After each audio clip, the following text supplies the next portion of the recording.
bit of background about me. I was also a scholar in the program. So I went through a program when I was in community college and I transferred to UCLA and became a peer advisor. And we will talk more about our peer advisors in the program during our presentation.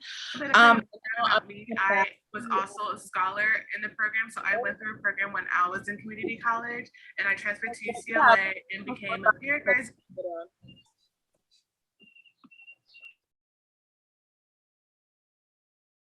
Go ahead and try it again. Do you want me to do it again?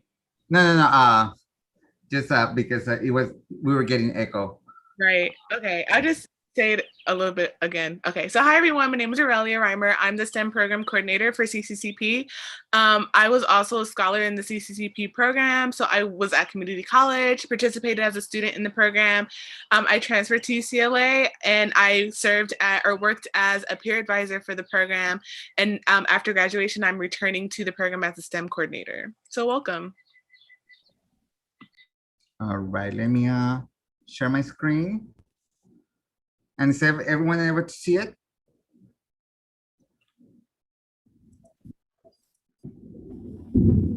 Can you see the screen? Yes. Okay, great. Excellent. All right, so again, as we mentioned, the meeting is being recorded. We also want to do this line acknowledgement, and I'll do this one. So the Center for Community College Partnerships at UCLA acknowledges the Tongva people as traditional land caretakers of Los Angeles Basin and South Channel Islands, and are grateful to have the opportunity to work for the indigenous people in this place.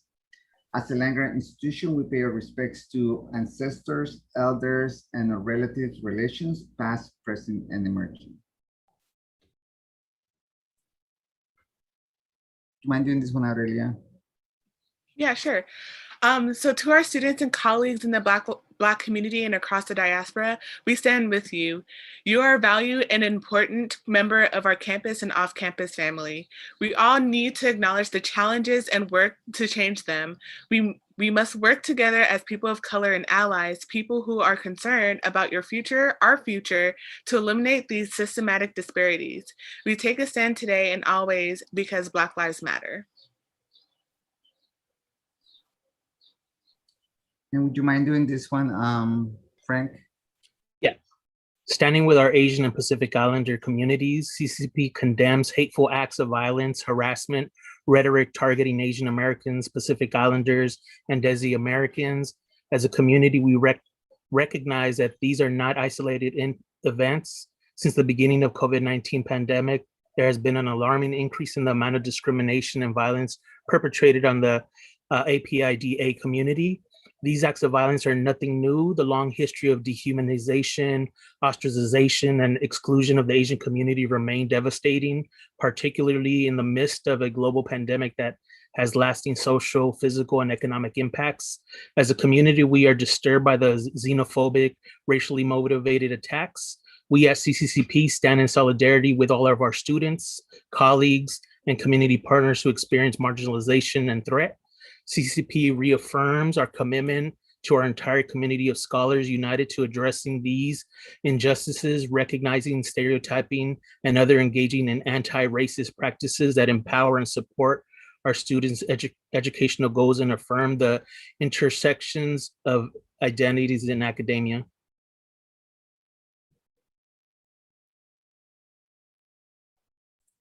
And I'm sure you'll need a glass of water after reading all of that. So thank you, Frank.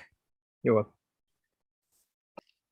All right, so we have introduced ourselves, but we do want to tell you that we have a great team, and that not only do we have coordinators at certain community college, but we are actually have full-time staff. I'm sorry, peer advisors, but we also have full-time staff at 10 community colleges.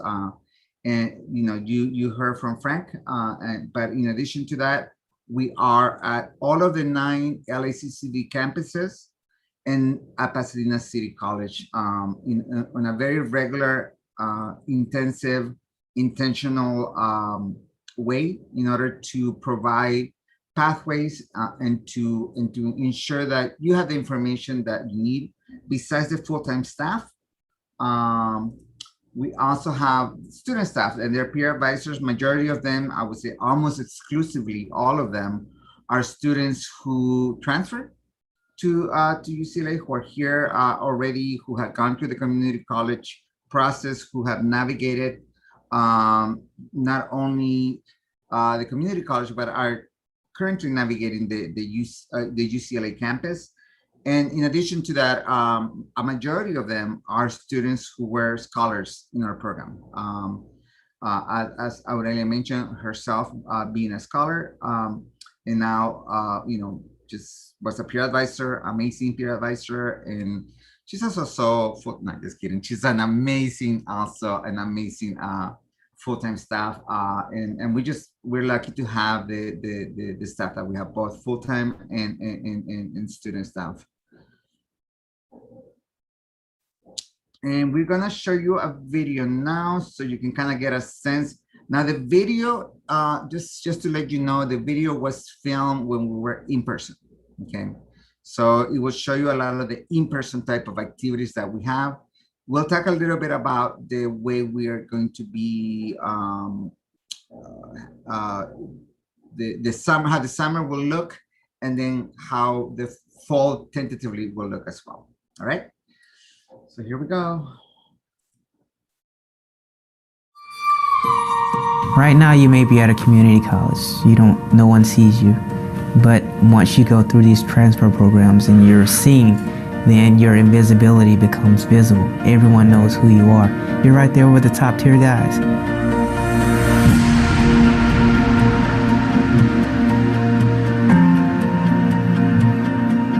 A lot of students don't feel that this is a place for them. And it's really breaching that distance that exists, not necessarily physically, but mentally. The Center for Community College Partnerships, or as it's known, CCCP, is an academic development program focused on helping students prepare and become competitively eligible for the University of California system. Our goal is really to empower students to take ownership of their education and understand what they need to do to become a competitive applicant and to be successful. We realize that there's a gap in the educational pipeline where first generation and students from underrepresented communities are really not transferring into the UC system, specifically to UCLA. So our program is actually based on a critical race theory framework where we recognize the institutional barriers that are placed on communities of color and for first generation students. I'm a first generation student, high school graduate, first to graduate in my family from high school, first to go to college in my family. So I didn't have any mentors. I didn't have anyone to look up to. I didn't have anyone who could kind of show me how they did it. So being a scholar, I was provided with that. I was provided with mentors. I was provided with a community that essentially was there to guide me every step of the way, the application process, the transfer process, making sure that I was doing the best that I could academically back at community college. So the different programs provide the same resources and the same information for all students. They're just tailored a little differently to accommodate the student and provide them with a unique experience based on who they are, their identity. First and foremost, it was free. So I mean, if you apply, the worst they could say is no. But you're living on campus for free, you're eating for free, and you're getting to sit in front of these professors for free. We've just gotten to learn a lot about, one, the transfer student process, the college life, how to be a good student, how to go about if you have some trouble in the areas, how to go about seeking help in those areas, and just in general, like as being a person of color in the United States and in the educational system, like what you have been through, what you will go through, what to anticipate, and how the things that you've been through, how they can help you move forward through the educational process and through life in general, which has been really enlightening and really helpful. They gave us workshops on how to become not only a better person, but a better student. And so I was able to incorporate those tools and use them to propel me to transfer. You're gonna meet people, you're gonna meet actual admissions directors, you're gonna be able to talk to them about the admissions process, like the people who actually read your essays and actually look at your transcripts. To me, that's more valuable.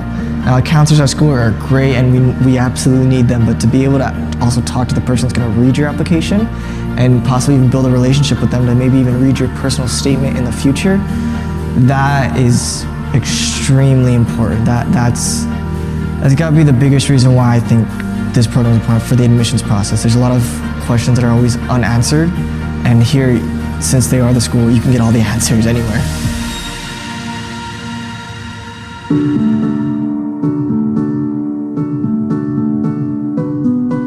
It's amazing that this program follows you through the process of transferring and giving you the tools afterwards to help you develop into an amazing college student. You're responsible to represent your community. Right here, you being here is your community being here as well. So going back and showing them that there's something more than just that bubble right there. And then coming here, coming to any institution and being educated is definitely gonna help our community strive. When you're in CCCP, understand that it's a scholarship. Go back home and be proud. Like, wow, this is my first scholarship. So I don't know how many other students have already gotten scholarships before, but just, understand that it's a scholarship. This is real, and really know that your dreams are not out of reach. And this program right here is going to give you that. As a first-generation student, as a low-income student, as a student who historically has not had access to a place like this, students feel intimidated. And it takes someone to say, come to the campus, experience the campus, feel what the campus is like. And it's really when they sit in a classroom that they start to feel like, this fits me. This is a place that I can call home. No one has a harder struggle than the next person. We just have our own struggle, but anything's possible. And this program helps make the impossible possible. It makes it tangible. It pulls everything within reach. Let there be a willingness to learn. Let there be empowerment. Let there be transformation. Let there be justice. Let there be space for those our voices. Let there be color. Let there be optimism. Let there be hope. Let there be inspiring moments. Let there be love. Let the invisible be visible. Let there be power to the transfer student. UCLA is accessible. There's no one at the gate saying you can't come here. The only gates that exist oftentimes are the gates that we put in our own minds.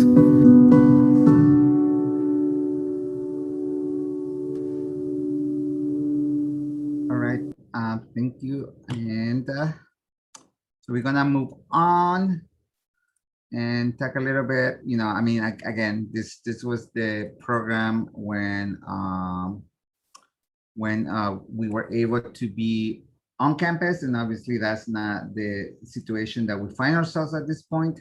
We want to make sure that we also share with you just exactly the plans that we have at this point. But again, also understanding that because of the situation, because of the pandemic, there may be, we may have to adjust how that's going to work. Okay. All right. Is everyone able to see the screen with the mission statement? So just so you know, we depart from a perspective that community colleges are providing a view and a perspective that often gets not represented at the university. And the fact that we are able to work with and along with faculty, staff at UCLA, at other UCs, and at the community colleges to provide a pathway towards places like UCLA that oftentimes have not been the spaces where we find ourselves. It's really, really the work that we have been charged with, right? That we need to ensure that students who are interested in a transfer pathway to a research institution, that there is that it is accessible, that you're able to see yourself here on campus. Because if we don't even have that part, right, then anything else that we can provide really won't resonate with you with students. So really, for us, it is to increase that academic preparation, but more than that is to create that, as many of the students that you hear in the videos, to create that possibility, right? That things can be possible. I always tell students the one thing that I can definitely guarantee is that if you don't try and you do not apply, you will not get in. That's the one and only guarantee that I can give you. So again, that's kind of what we want to make sure that we are doing. And we use a critical race theory in education as a framework to do this work. And what that means is basically that theoretical frameworks are all around us. We are viewing the world from a certain perspective that is informed not only by the experiences that we have had at this point, but also is informed by the experiences that we have not had at this point, right? So both of those operate to tell us this is how we view the world, right? And because of that, oftentimes we make decisions on how to approach a problem. First of all, identify a problem and then approach it to see how we can solve it. What critical race theory is doing is basically saying, let's look at why there are these disparities in education that are obvious, and as you see in this chart, there are obviously racial and ethnic disparities. You know, that's a fact, right? And so the next question is, well, why do they exist? Why are they taking place? And many a times, what we have encountered is folks saying, well, you know, these communities, they're not interested in education. They don't have the social capital. They don't have the motivation. Their families don't promote education. All kinds of different things. Everything basically from a deficit perspective, meaning that we lack things. We don't depart from that perspective. We depart from the perspective that we do have the capacity, we do have the motivation, we do have families who support us, we do have communities that support us, but there are structural barriers that are rooted in race and racism that have created these disparities. So when we approach it from that perspective, there are different solutions that we are going to think about. So we don't always just think about what does the student need to do? What do you need to do? That we don't approach it from that perspective. Of course, we know that all of us, as we are navigating educational systems, we have to adapt. That goes without saying, I think. But what often doesn't happen is that the institutions that are providing you with an environment, they don't change. They are simply reproducing what was done for certain communities that may not be the same things that we may need in order to move through them. So again, from that perspective, what we're saying is, yes, of course, the student needs to adapt. Yes, of course, the student needs to be held accountable, but also institutions of higher learning need to be adapt and to be held accountable. That's basically the where we depart from. And I could talk like ages about, for days about critical race theory, but I'm not going to do that to you because, that's we don't have enough time to do all that. But I do want to tell you that, this is something that has been in the last few years, definitely has been part of the national and cultural conversation. When you hear about microaggression, when you hear about social justice, when you hear about dominant ideology, all of these terms come from critical race theory. Intersectionality is a huge term that comes also from critical race theory. And we have scholars who, I mean, basically that's what they study for years. Okay, so all right. Well, one of you, either I'm looking at you already, so I'm going to ask you to talk a little bit about community cultural wealth. I had a feeling you're going to ask me to do that one. Community cultural wealth is something that we really stress and talk about in our program, because we do realize that we all have different backgrounds, whether it's cultural backgrounds or just our upbringing, and utilizing that to empower you all to achieve your goals and use that to your advantage. So we basically talk about social capital, familial capital, linguistic capital, like the way you converse with your family and friends and how that can be used to further your education or connect with other people in academic settings. Navigational capital, so like how to navigate campuses, for example, going to office hours, things like that. And resistant capital, so if someone tells you no, like not taking that at face value and pursuing and persevering through that. So we talk about these aspects of community cultural wealth because all of these together gives you the idea and the belief that your cultural background is wealthy. Like it's wonderful and you shouldn't be ashamed of it. So we really try to impress that impression on you all when you're coming through our program. Right, next one. Couldn't have said it better myself. Oh, really? Thanks. And Frank, would you mind doing this one? Yes. So the objectives that we have for the CCP Scholars Program is that we motivate, inform, and prepare. By motivation, we understand, that our different and rich community cultural wealth, CCP believes that given the right and the best institutional support, we can reach our highest potential. And the way we inform is CCP provides transfer knowledge, resources, and allies to increase transfer rates.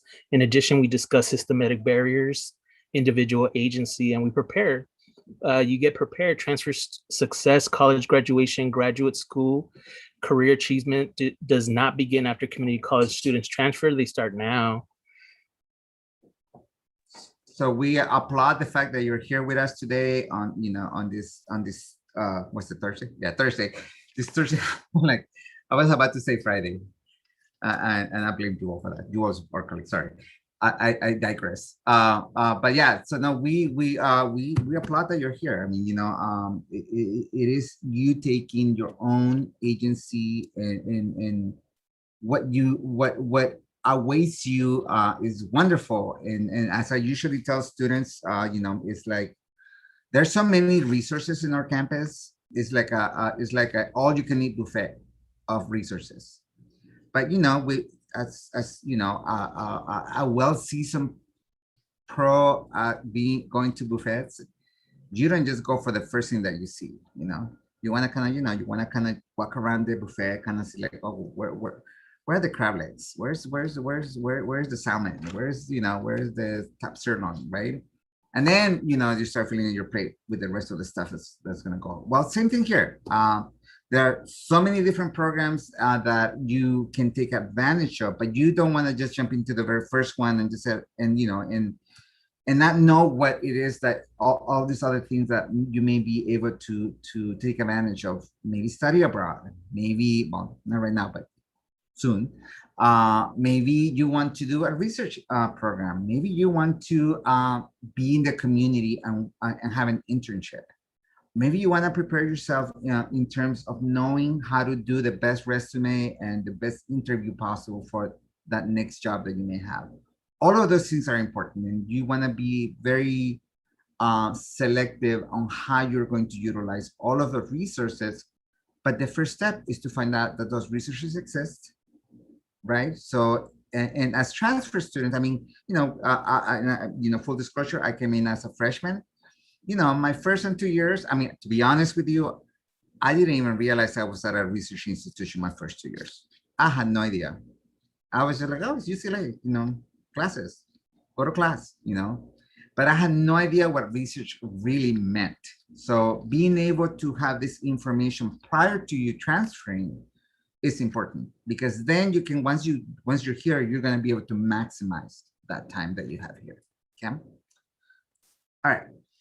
And again, we believe that you're going to be successful, not because, not despite being a transfer student, but because you are a transfer student. When Aurelia mentioned those navigational skills, you already navigated educational systems. If you are, someone who grew up here in LA and maybe attended one of the, I'm not sure maybe which high school you attended, but we know there are differences in high schools. That a high school in Woodland Hills is not the same thing as a high school in Koreatown.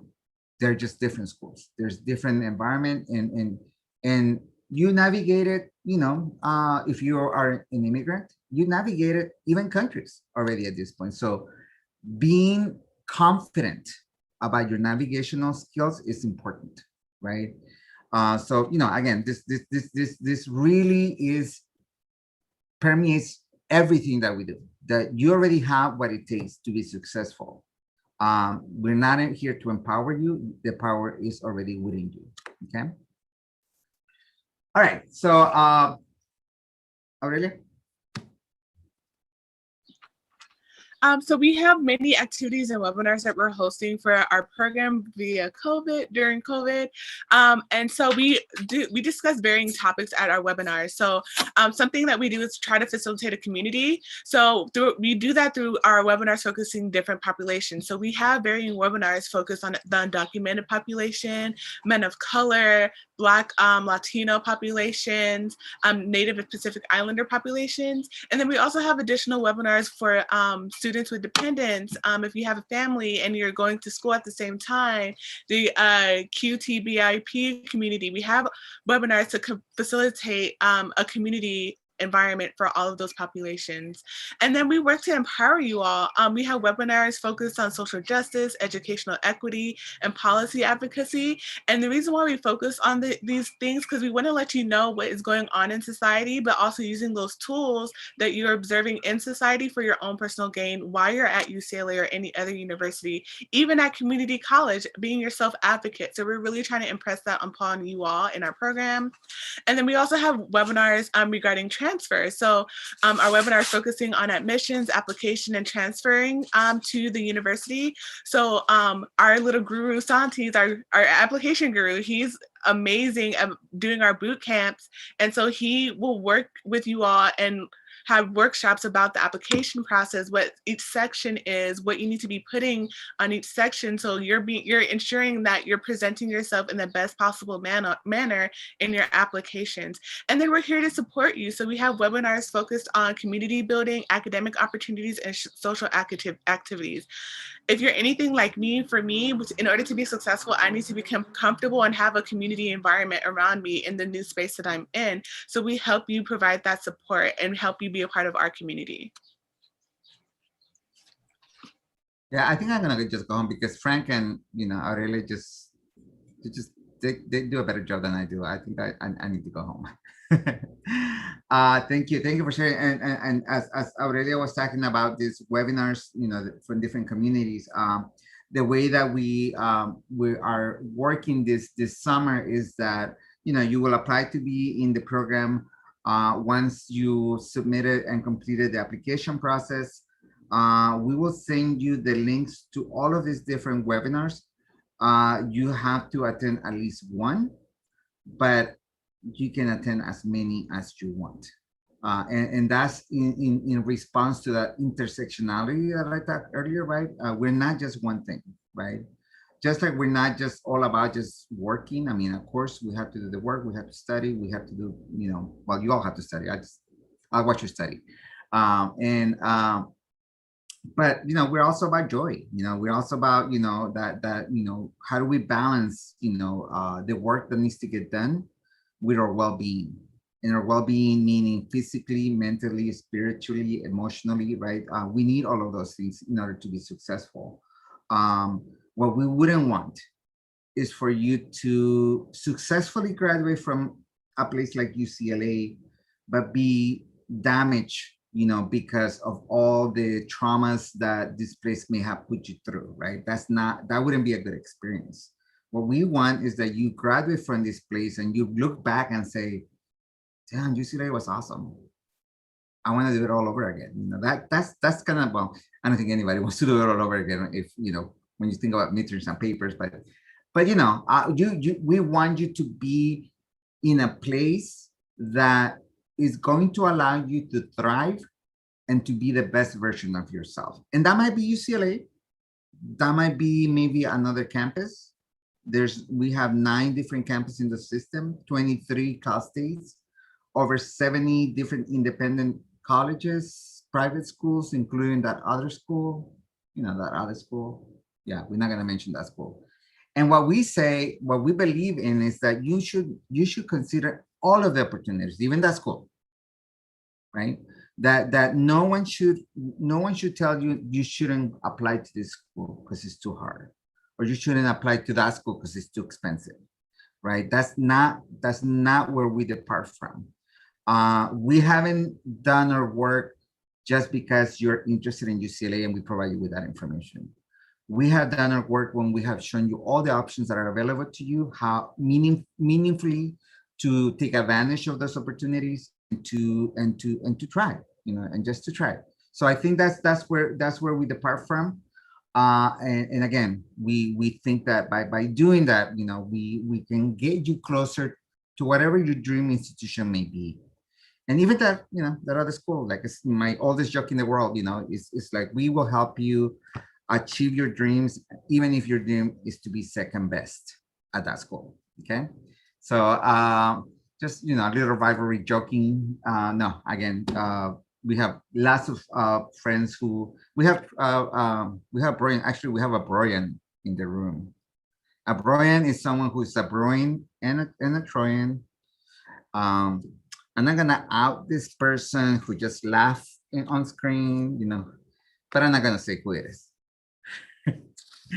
All right, so now as we're looking at the application process, let's ask for Brian to maybe talk a little bit about that.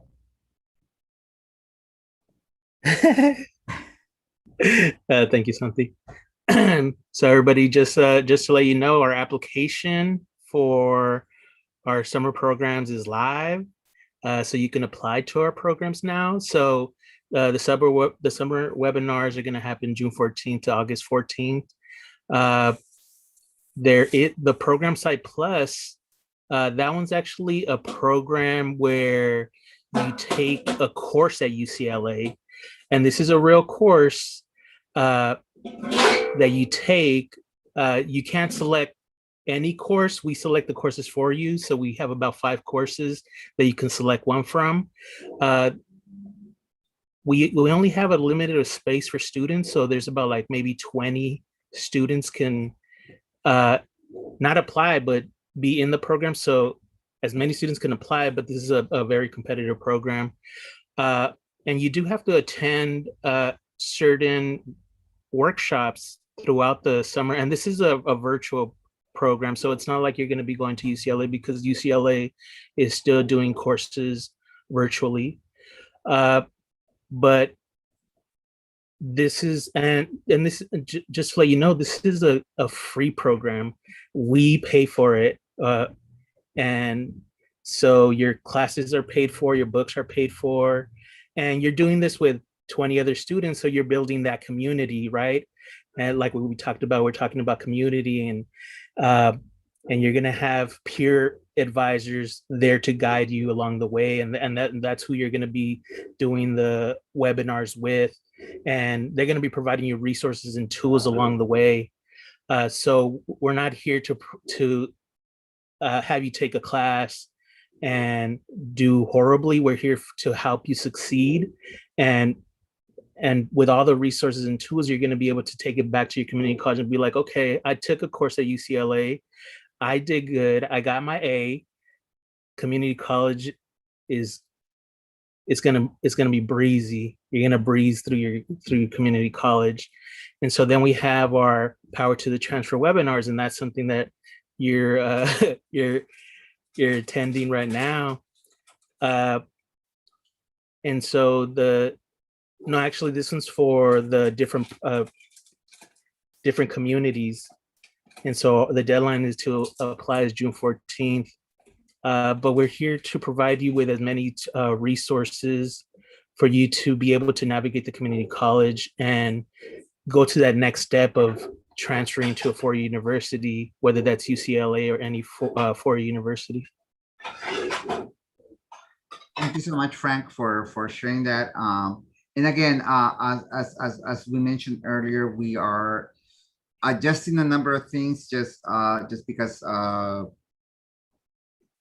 as we get new information of what we can and cannot do, we are adjusting some of that information. But this is where we're at right now at this point in terms of like how we think this is going to look for the summer. If any of you already is a participant or a scholar already, we will ask you just to update the application and UC tab. And because you were already a scholar this year, you will automatically be in the program. So there's nothing else, we just need to update the information that you provided to us when you applied. But otherwise, you're going to be in the program already. So you continue to be, if you're not transferring fall 21, then and you're thinking of applying for fall 22, then that we will be able to assist you with that as well. So we do, I don't want to talk about peer advisors because, I myself was not a peer advisor. As I said, I was not a transfer student, though I wish I would have been. As I tell everyone, I'm a transfer student trapped in a freshman body. So why don't we ask Aurelia, who just most recently has been one of our peer advisors.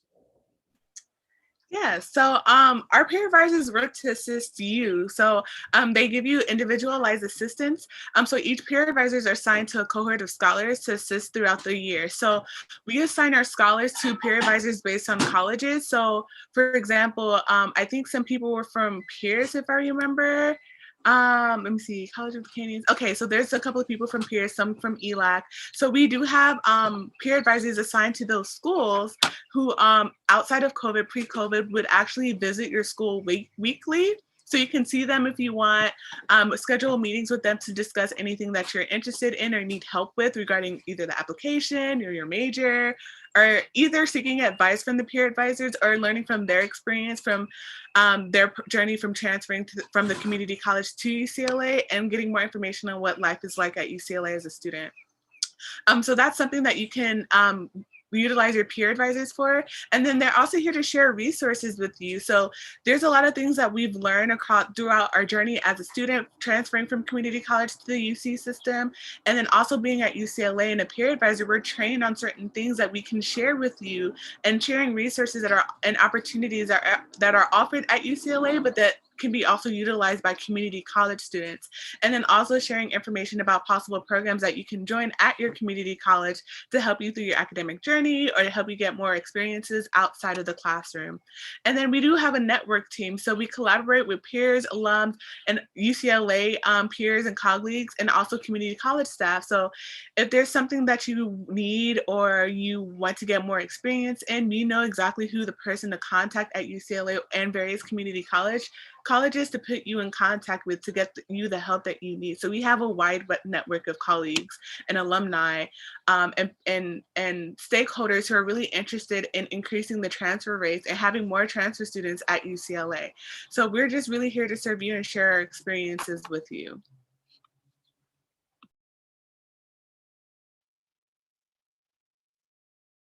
Oh, this is my slide again. As I said before, so we are starting a new STEM initiative. We literally just started this a couple of months ago. So I see there's some people who are psychobiology, biology, bioengineering, computer science engineering. You all will be working with me in addition to your peer advisors and the partnership coordinators at your schools. So we're hoping with this initiative to work on academics. So we'll be working on webinars about majors and minors at UCLA, at UCs as well, and then also master's and PhD programs. So the way we're going to be doing this is talking about the not so heavy applied to majors. So we know a lot of people are interested, for example, in biology, but there's a plethora of other life science majors that we have that are just as good as biology, possibly even better for you, for your personal journey and what you want to get out of your education. So we'll be hosting webinars to talk about the other life science majors or physical science majors that we offer that may not be so known to community college students. And then we'll also talk about different programs that we offer at UCLA and other UCs, such as BS to MS programs. So a lot of the science departments have these programs where if you're accepted to their program and you meet the requirements for their program, you can get your master's in an additional year. So you stay at UCLA for 2 years for your BA, but then if you tack on an additional year, you'll be graduating with a BA or BS rather, and a master's. So that's something that a lot of community college students are not able to utilize because there's certain things that you need to meet. For example, there's sometimes a research requirement for these programs, and a lot of community college students don't have the research background needed or the consistent research background needed to be competitive for these programs. So that's something that we're working on to increase for our students who are STEM students in our program. And so tying that into the research, we hope to start providing research opportunities for students who are interested. So our hope is by hopefully sometime in 2022, we can have something concrete where we can start placing students in research labs. So right now we're just putting feelers out there to see what professors are interested in hosting research community college students in their research labs. And then we also are working with other departments on campus, such as our undergraduate research center, to learn more about the different opportunities that are offered to community college students and encourage students to apply for research opportunities at prestigious institutions such as NIH or NASA or JPL, and not being afraid to apply to those opportunities just because you're a community college student. Something we also focus on is community. Like I said before, we really want you to be comfortable in this environment and see yourself at UCLA. So we work towards facilitating that community with our STEM students. And then we focus a lot about admissions prep. So we talk about major prep, the classes that you need to complete in order to be competitive for your major, things like for engineering, like repeating classes, what that would look like for your application if you're applying to engineering classes or engineering majors or very heavily impacted majors at UCLA. And then we also share pro insider tips. For example, I'm going to give you a little tidbit, but like, for example, if you're interested in biology, but for some reason you're not really competitive, quote unquote, competitive for biology, there are alternate, quote unquote, alternative majors that you can apply to that will give you just the same education as a biology major, if not better, or something that may suit you more in your interests. And then I talked about this before, we do application boot camps with Santi, so you'll have access to that as well, and assistance with the appeal process if that's something that unfortunately you have to go through.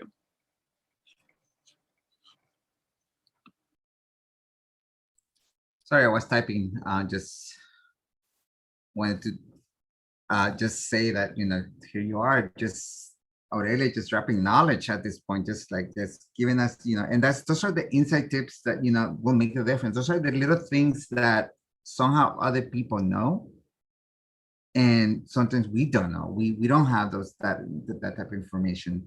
I'm gonna ask Frank if he can talk a little bit about this one, because he is developing that supportive community both within UCLA and at the community college that he's assigned. And maybe you can talk a little bit about that, both, you know, what we do on campus and off campus as well. Yes. Well, virtually speaking. Virtually, yeah. So when we talk about supportive community, especially with the UCs and UCLA staff, we have a group of awesome people at UCLA that usually, if we ask them to do presentations or join us for an event, I know at Trade Tech, because I'm the coordinator at Trade Tech, I co-coordinated it, and I asked the staff from the Asian American Studies, Afro-Am, and Chicano Studies to do an ethnic panel, and so they all agreed, and so that's awesome that we're able to bring departments from UCLA and other UCs. I'm not specifically I'm talking about UCLA right now, but there's also other people that we were from UCs, but to bring them to the community college so they can, so the community college students can get to know who these people are, right? Because it's about networking, and so you get to start networking really early in the community college. Yeah, so yesterday we had a UCLA day. It was CCP UCLA day, and we had over close to 300 community college students in attendance, and we had over 38 UCLA departments, which is huge. Usually we have, usually it's in the dozens, but imagine 38 departments, and these are for them to take their time and to meet with students who are not at UCLA, but potentially are potential UCLA students. That is awesome. That's where you're like, okay, well, I have access. Somebody's opening the door for me to be able to talk to this advisor from this major that I'm really interested in. And that's about building that community, that transfer receptive culture. We're trying to build bridges, right? We're not, sometimes we think students think about UCLA and they're thinking like, oh, well, how do I get there? Who do I talk to? We're providing those resources for you. You just have to be part of our program. You just have to be informed about our events. And we're giving you more access to UCLA before you're a UCLA student. And the same thing in the community colleges. So we're building, relationships with different departments in the community college. I know Aurelia, she's been building the relationships with like the STEM staff, and I've been in those meetings, and they've been really receptive. And so because everything is virtual, we don't have access to the students, and the only way we can have access to the students is through classroom presentations. And so when instructors are very receptive, saying like, yes, come do presentations in my class, that's when we're able to provide information to the students directly. And different departments at the community colleges, whether it's the Puente programs, whether it's the LA Promise program, whether it's MESA, whether like all these programs, we're building relationships to help the students at the community colleges to provide them with resources. It's all about providing resources and tools to help the student navigate through the community colleges. And that's what we're currently doing. And it's a bit difficult virtually, but when we've done this in person, I mean, we can go to different departments, talk to chairs, but that's what we do at the Center for Community College Partnerships.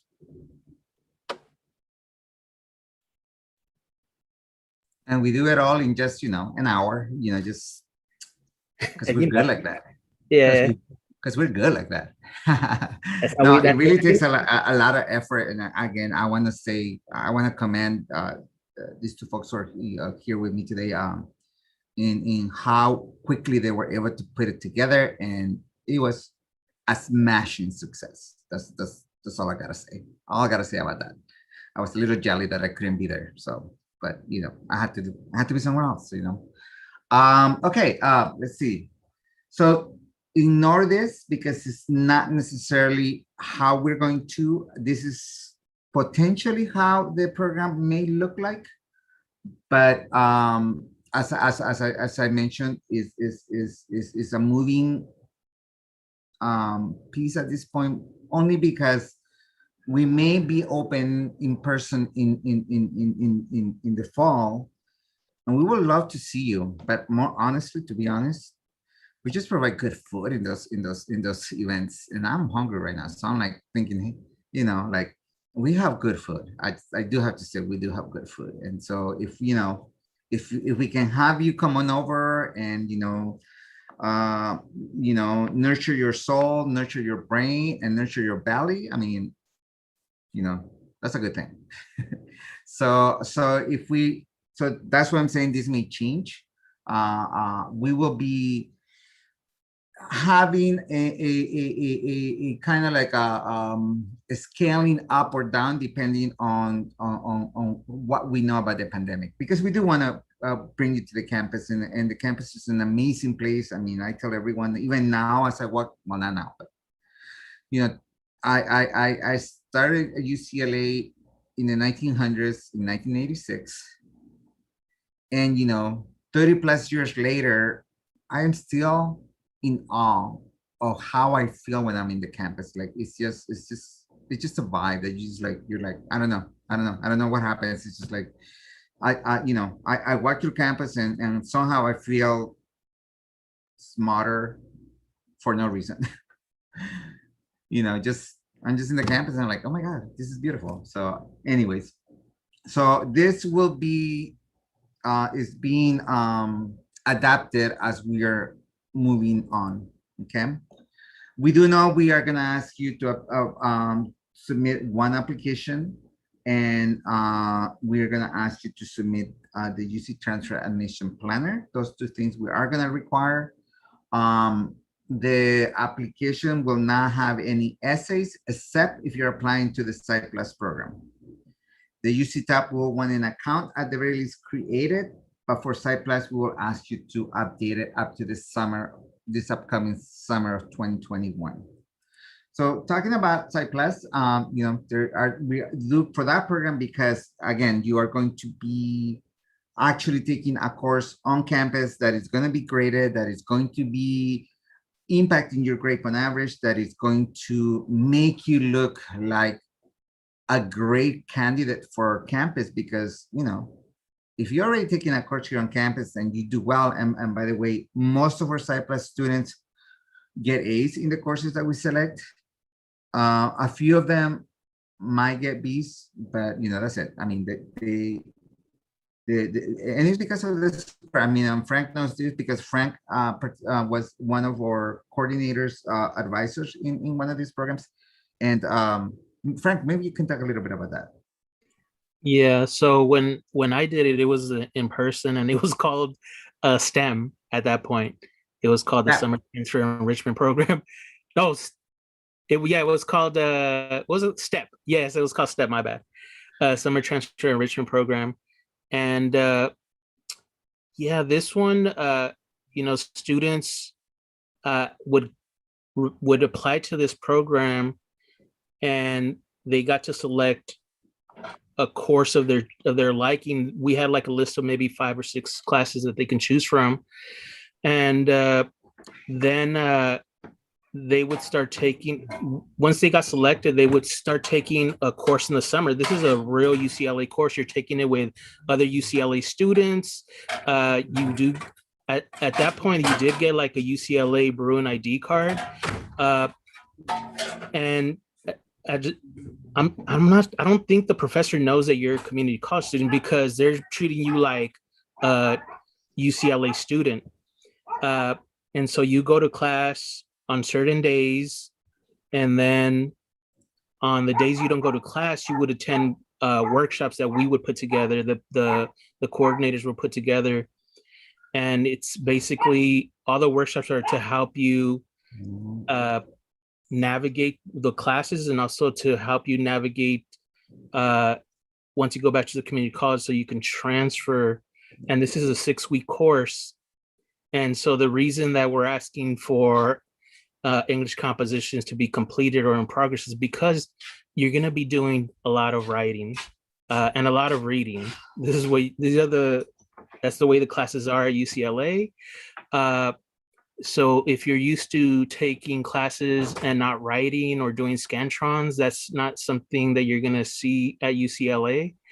You might see it once in a while, but it's rarely rare. So you will be writing a lot, and that's why we want you to be able to be successful in this program. And at a certain point, we did have, I don't know if they do it anymore, something, but maybe you can, but the writing department would help out sometimes. Yes, they still do, and we provide that type of support. AAP also, oh my God, peer learning facilitators also help us with that. Peer advisors also help with that. So, you know, we are all about, you know, what we believe in is that there's no lack of your ability to be successful. The potential is right there. We just need to be able to provide you with the right support so you can be successful. Yeah. That's really, and we've seen it time and time again, you know, that when we give students the right environment that feels like home, that feels like, you know, I'm being taken care of, that feels like people care for me, that feels like, you know, I'm being told all those other things that other people know how, in terms of how to succeed. We succeed, we thrive, you know, and you know, that, so that's, you know, what Frank is really addressing is that wraparound programs, support programs that can help you in that success. Yeah, and I did this. I co-coordinated this program 3 summers in a row, and the majority, like most of our students, transferred to UCLA. Yep. And we had about was one of our most successful program until SCP overtook took the lead. But they're neck to neck. And SCP is the program that focuses in the history and resources for Black African American students.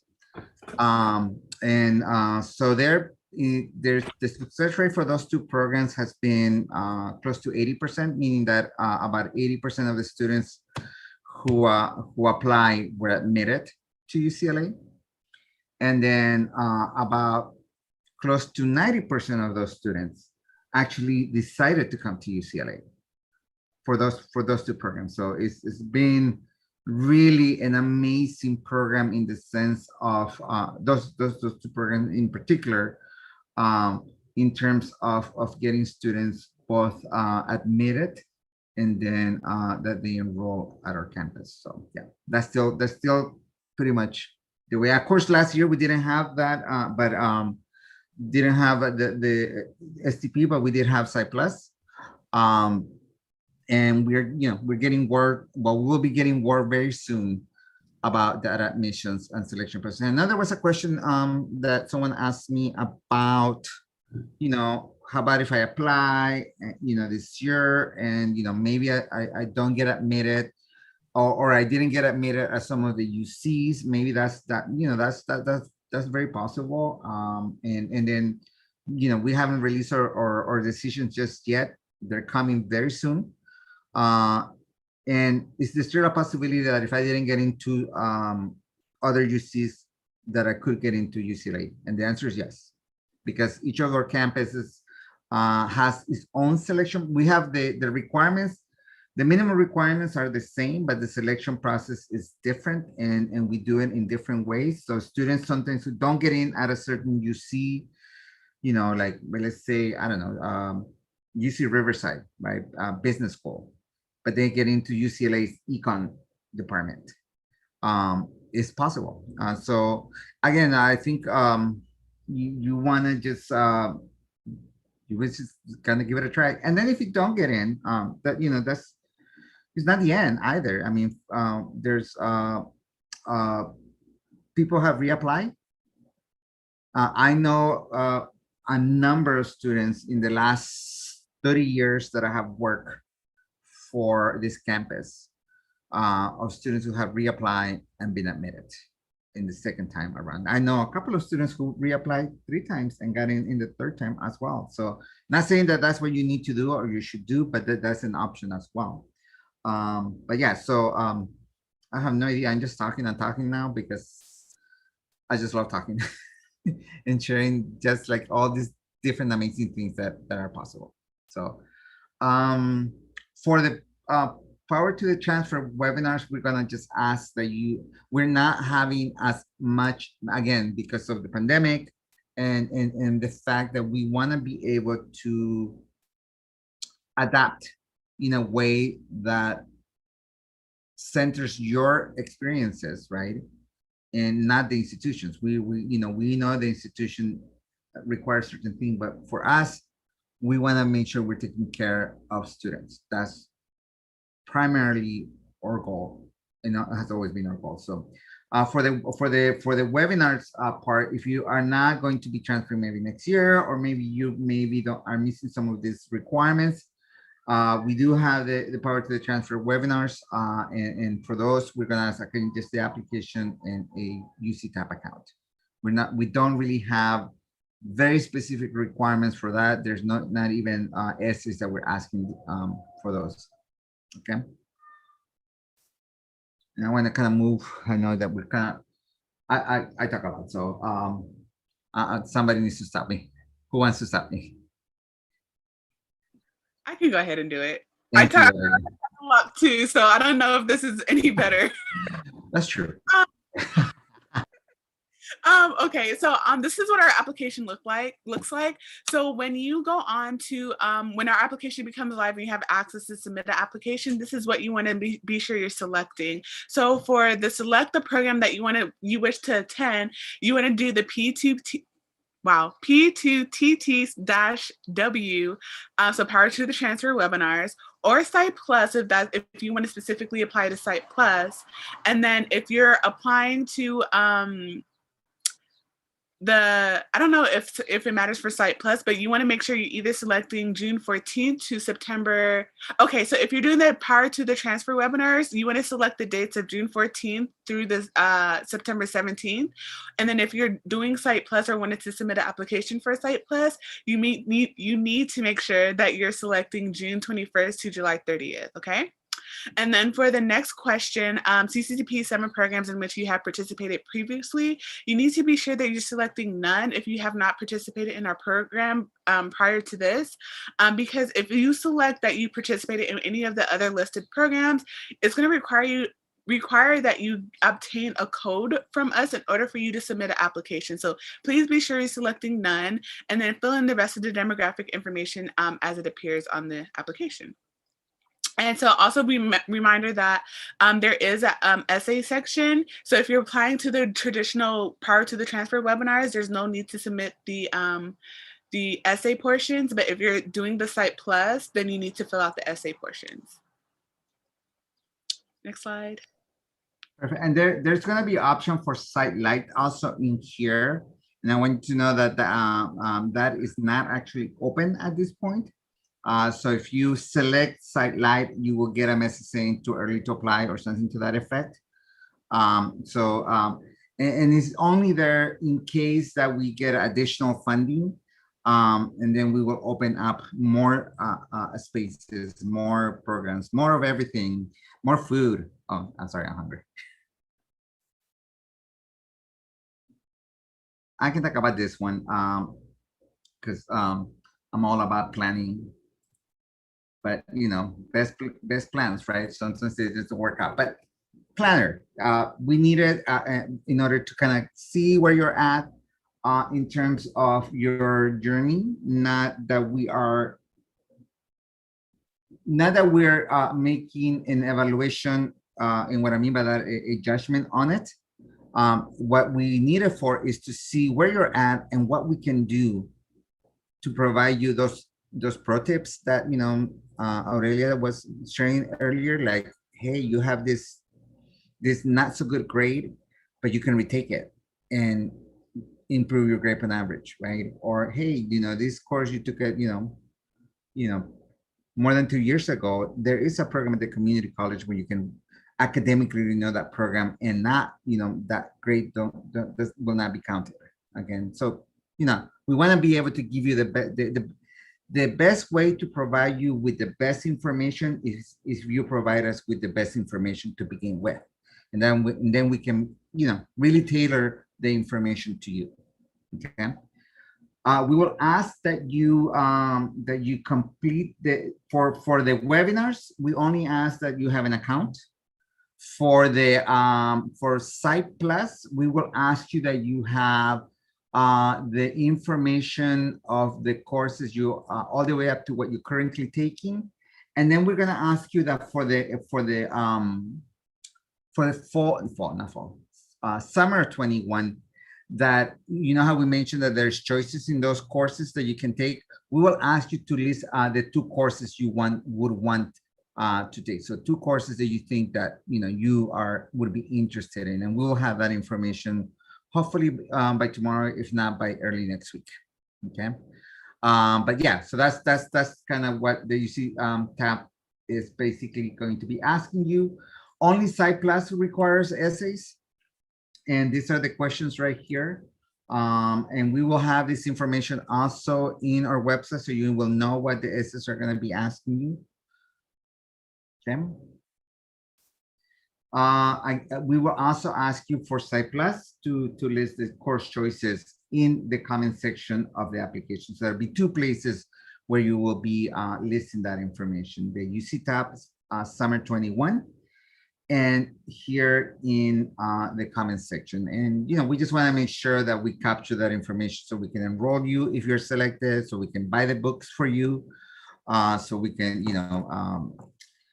make sure we notify the faculty. And some of the faculty actually are very transfer receptive friendly. They want to know if you're a community college, not because they are going to again stigmatize you, but because they want to ensure that that they're providing the support that you may need in order to be successful, and because they know what's up. They know that transfer students are the best, so they just that's the reason why they might know. Okay.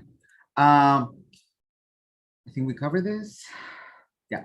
Okay. So, and then here, we will want you to, well, we want you to, no, we don't want you to. This is what happens. This is what happens if you are part of our program. You can see this, and Aurelia, talk about this a little bit. Yeah, sure.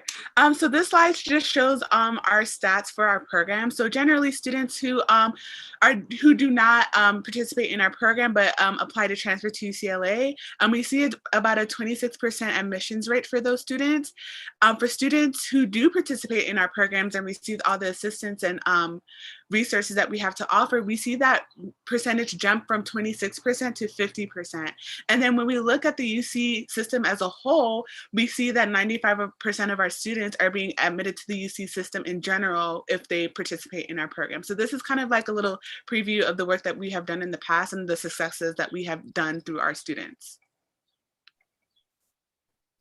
And our scholars get money. And this is one of the requirements we're probably gonna reestablish for next year, which is that we usually require in the previous years, we require students to at least apply to 1 scholarship. And of course, we help you with the process too. I mean, we're not gonna ask you to do something and not provide you the support to get it done. So, we will do that. But again, it's just one other thing that sometimes, a lot of times, we forget to do. And we don't want you to end up with too many loans or any loans. I mean, I know of certain students who actually ended up with no loans because they applied to a lot of scholarships and were awarded a lot of scholarships.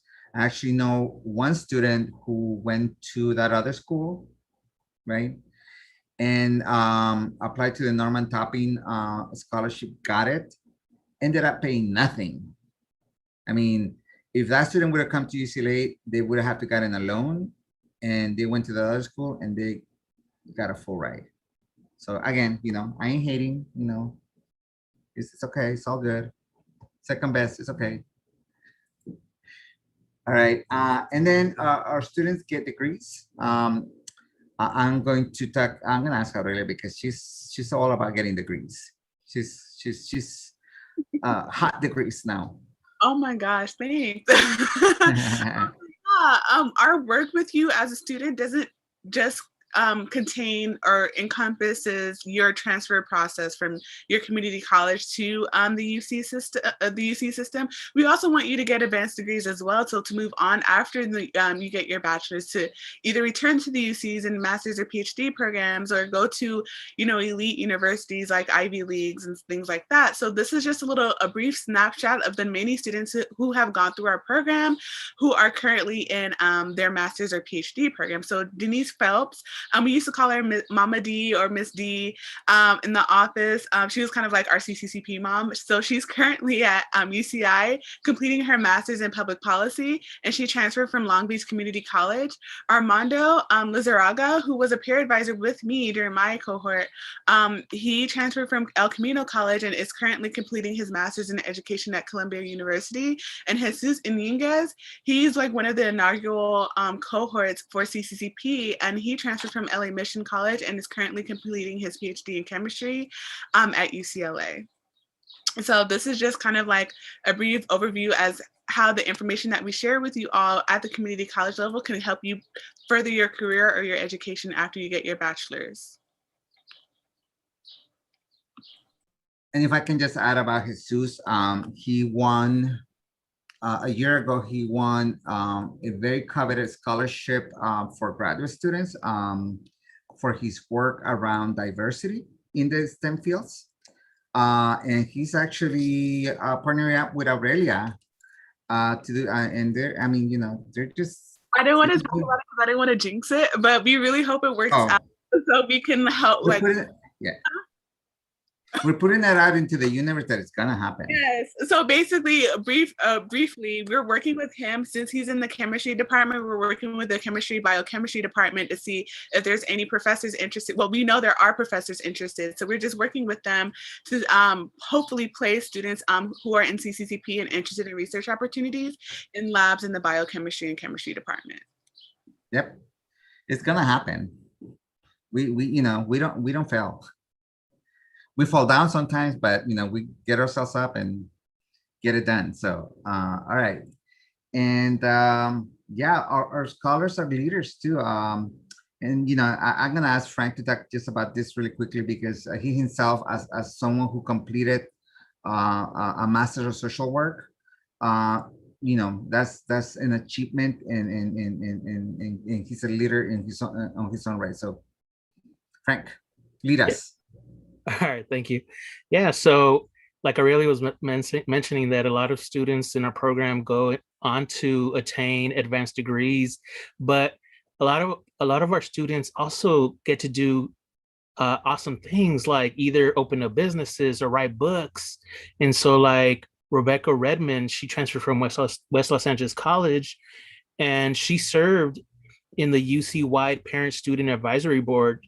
So imagine being a student and being part of this board while you're a transfer student, right? An important role. And Zalika Bravo transferred from Antelope Valley College, and she's a current transfer rep in the UCLA Student of Government. And so we're making changes, right? We're making changes while we're still in school, right? We're doing big things. And then Jamal transferred from Los Angeles City College, and he's currently at UC Santa Barbara in a PhD program, and he's part of the current UC student region. So you get your advanced degrees and you start making changes, right? And you're making changes for the better for the students, for student population. And that's why we're leaders. CCP scholars are leaders.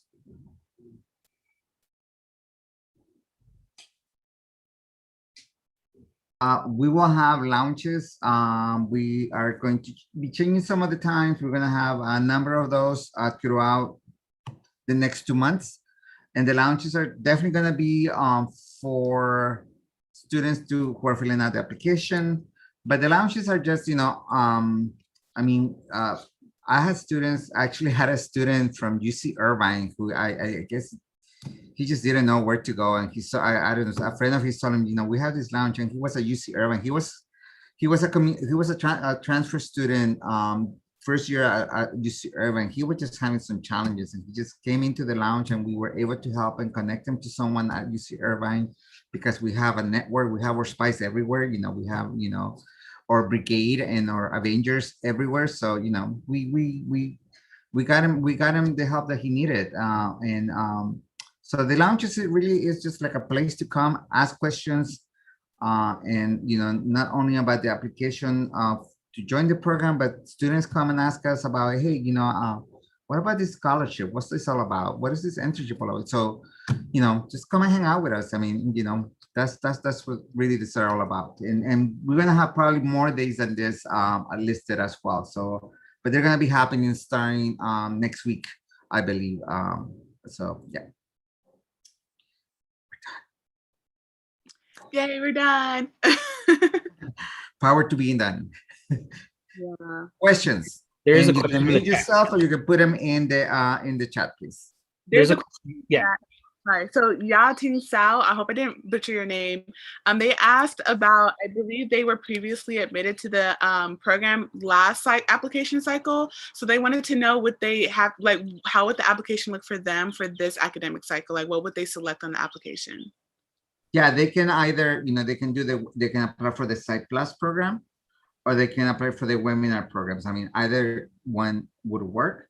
All we will need for the Site Plus program, of course, you will need to meet the requirements as we have listed them. And for the webinar programs, you will just need to submit a new application. We want to have your updated information. You know, we know how you all do, be changing cell phone numbers, because, you know, that's a burner number that you just, you know, you don't want somebody to be calling you again. Probably one of us from the office that has been calling you to see what's up with you, and you're like, still call me. You know, we want your updated information. We want to make sure that we have the most up-to-date information. And there's not going to be any essay. There's not going to, if you were a scholar with us before, for this upcoming year, that grants you another year of being a scholar. So did we answer your question? I just want to be sure we understood and answer your question correctly. You can put it in the chat. Okay, yes, cool. Thanks. Any other questions? I want to know what you're all having for dinner. I am hungry, okay? Oh, I'm probably just gonna have like yogurt or something. Like do a parfait bowl with some granola and fruit. I know you're lying. No, I'm for real. Stop fronting. No, I'm just kidding. That's what I should be doing. I'm gonna have pasta. Okay, so Carelli asked if we plan on transferring in fall 2022, which program do we select? Any program you're interested in. It's basically what you want to get out of our program. There's no particular program that we require you to select. It's based on your interests. And again, the webinars, you will need to do at least one. But beyond that, you can do, I mean, if we offer 40 webinars and you just want to see me all day, you know, every day, you know, that come and hang out. That's perfectly fine. So the way that we are structuring it is going to be get as much or as little as you want to get out of this. You know, we are, of course, encourage you to get the most out of it. Come to the ones where we're going to talk about UC Tag. Come to the ones where we're going to talk about how to do research in the STEM fields. You know, just we're going to have a number of them, and I think, you know, we're not going to limit which ones you can or cannot attend for the webinar person, and they're going to have both students who may be in their first year at the community college, or students who may be ready to transfer for fall 22. In addition to that, as you are in the program, whether it's to the Power to the Transfer webinars or Site Plus, we will have also programming in the academic year, which could include in-person programming. I know for certain that we want to continue to leverage what the technology can do for us as well. So, you know, I know that for some of us, you know, I mean, the commute, you know, that's the one thing I haven't missed during the pandemic, you know, sitting in the 405 parking lot, you know, that's That's just not, not fun. But so, we want to also, the fact that we're, now become better at utilizing, maximizing the remote environment can allow us to also provide you with some other options that where you mean, if you're far, you have to work and you won't be able to get here on time. Hey, jump in the Zoom so that, you can still get the info that you need. Okay. Did that answer? If you apply for transfer and that's a great question, actually. If you apply for transfer and you do get admitted and you do decide that you want to come to UCLA, we will recommend that you do a different program that is more geared towards students who have been admitted, and that will be the transfer summer program that's done through AAP. Let me do something really quickly. Just give me a quick second. Maybe if you all can just if there's any other questions, you can answer it, but I'll be right with you. I have a kind of a follow-up to Ethan's question. It's kind of like another question. So I think they are interested in applying, but they already applied to transfer. So should they still apply to our programs? I think that's the question. And my additional question would be, even though they submitted the application, would we still help them through the transition process too, even if they're I don't know. I just feel like there's to help. They could, most definitely. I think we could still do that for sure. Just let us know that that's the situation that you're in. And definitely we would want you to I mean, again, we're here to support students. Just and we understand the pandemic has thrown everyone, and made the world upside down. So yeah, let's do it. Yeah. But definitely pay attention to this presentation Santi's going to give. Yeah, and then if we get in trouble, blame me now, really. Okay. I'm Frank. I love getting in trouble. Okay, hold on. I'm gonna need to get to the right one. I guess I could have just there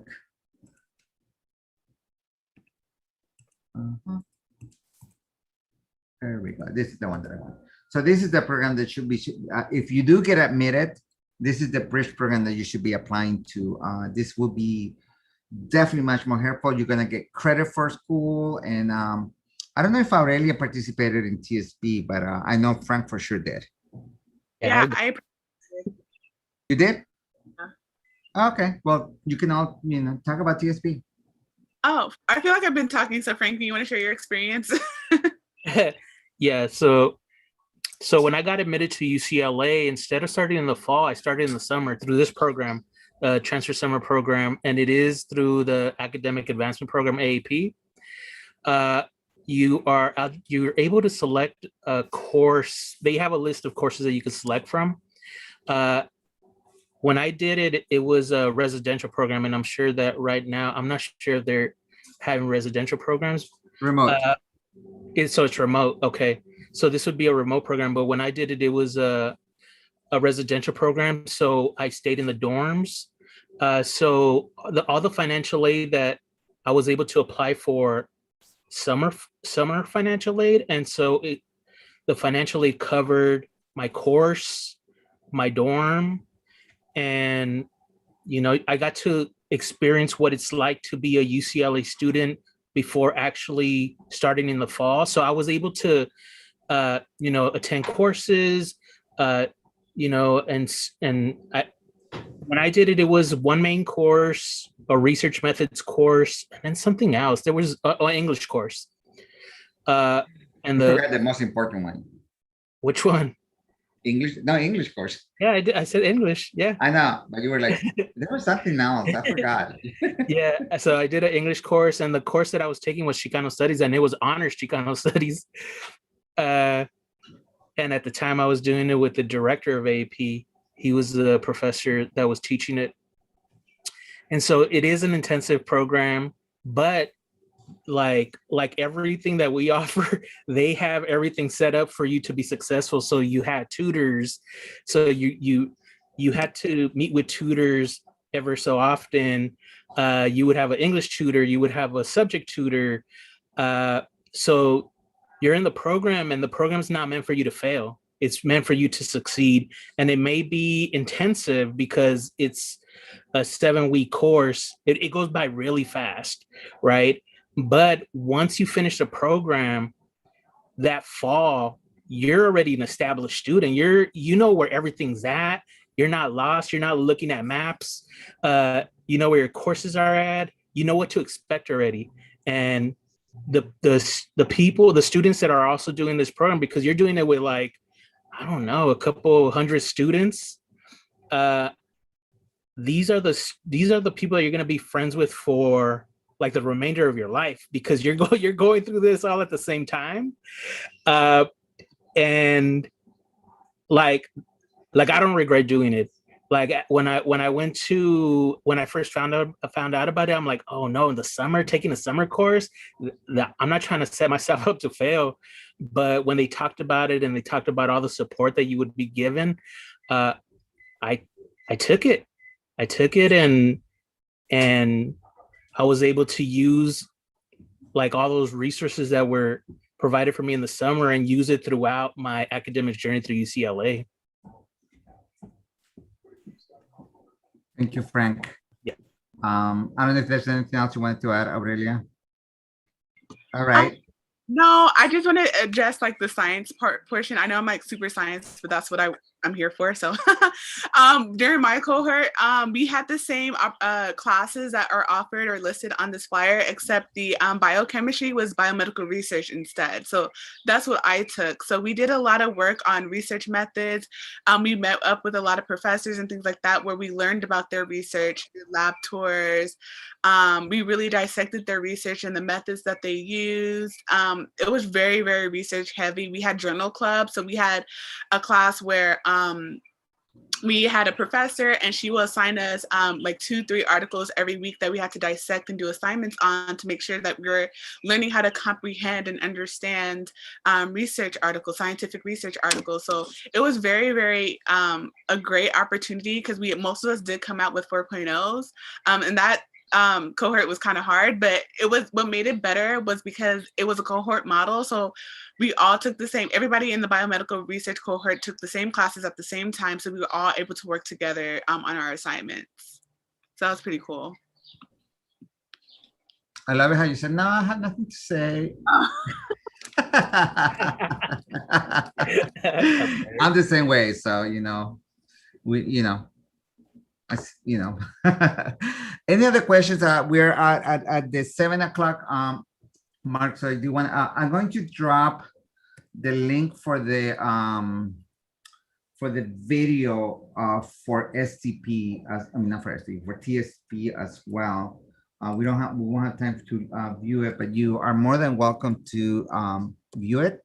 It's a pretty cool video, and it was filmed last summer during the pandemic. So it will give you a good, a more accurate picture of what this program TSP is going to look like in this summer. So yeah, and I think we are at the mark, everyone. So I again, this was I want to say thank you. We're gonna record your name, because you were the brave ones that this is the launch of our 21-22 cohort. I would love to see you all be participants. I would love to I would want your pictures to be splattered all over the new PowerPoint that we do with and Olga won this scholarship, and Ethan is doing he's ruling the world at this point, and so on and so forth. We want to update that information with your pictures, your achievements, and just we need you here. That's how I'm gonna end it. Okay. And again, thank you to Aurelia and Frank for being so supportive, and again, we're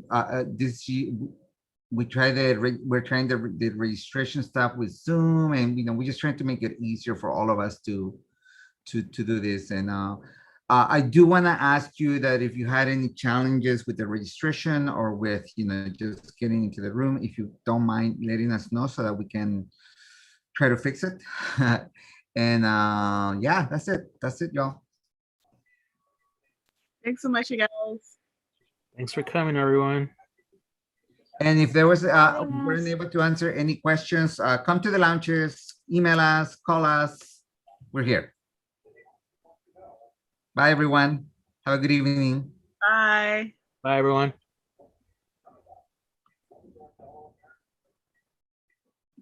Yay. All right. YouTube.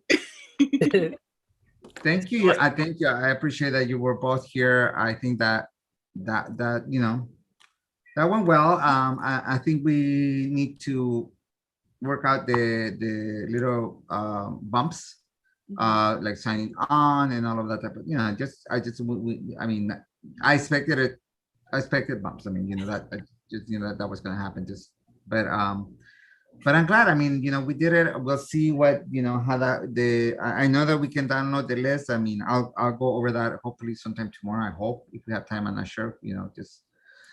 You're still live? We need to move on. You're still live? Oh, yeah. Damn. I didn't say nothing. I can edit. Hey, I can edit. That's good. I'm going to say, you are beautiful.